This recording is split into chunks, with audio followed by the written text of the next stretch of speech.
cookware's remarkably slippery surface. In 1938, an American chemist was experimenting with refrigeration gases. A waxy substance formed.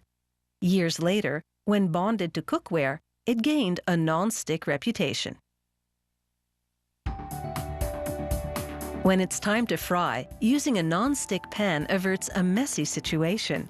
The non-stick coating is one of the slipperiest solid materials on Earth.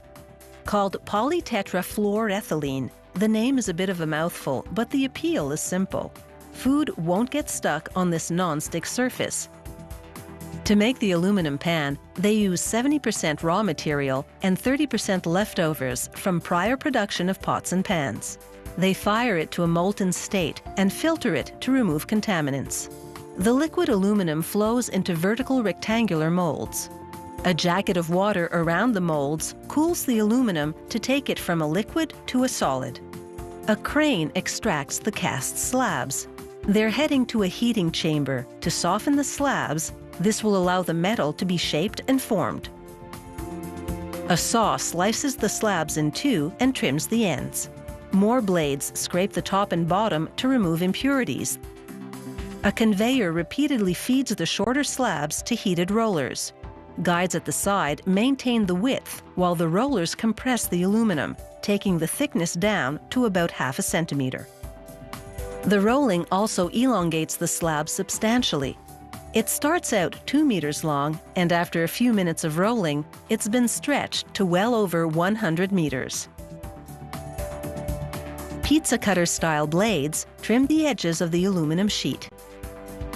Another roller winds the aluminum into a big coil. Then they unwind it and squeeze the aluminum to flatten it. Machinery now pulls the long aluminum sheet forward to a 120-ton punch press. This powerful press forces the metal around a frying pan-shaped die and then punches out the shape. The freshly formed aluminum frying pan falls onto a conveyor below. The leftover aluminum will be used to make new frying pans. The pans now ride a conveyor through a washing station, where they're cleaned and then treated with sodium hydroxide. This opens the pores of the metal to allow an enamel coating to stick to the outside and the non-stick finish to adhere to the inside. A worker inspects the pans and places them upside down on spray fixtures. It's a tight fit to shield the inside from the enamel spray that comes next. The pans spin on the fixtures and twirl by the spray nozzles for an even application of enamel to the exterior of the pans. A glossy clear coat follows. The frying pans transfer to a dryer conveyor.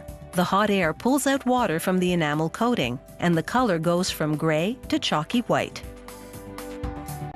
An automated squeegee silk screens the company name and other information onto the pan bottoms.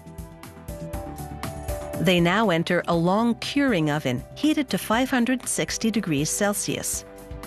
The cure toughens the enamel, deepens the color, so it turns gray again, and it adds gloss.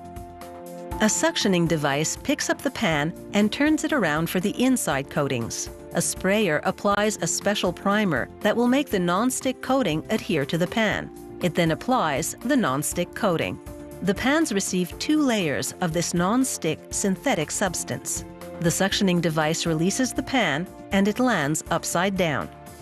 Then, the pans journey through the oven again to cure the non-stick finish at around 425 degrees Celsius. On exit, water rains down to cool the pans and rinse off any contaminants. Then they go through an infrared light chamber to dry off. From a plain shell to a pan with an enamel finish on the outside and a non-stick coating on the inside, the transformation has taken just 1 hour. A worker now aims a laser and aligns it with lettering on the bottom, allowing him to punch holes in a precise location on the side of the pan.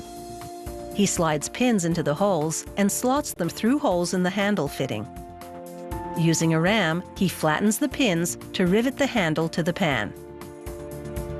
Now, no matter what's cooking, cleanup should go smoothly.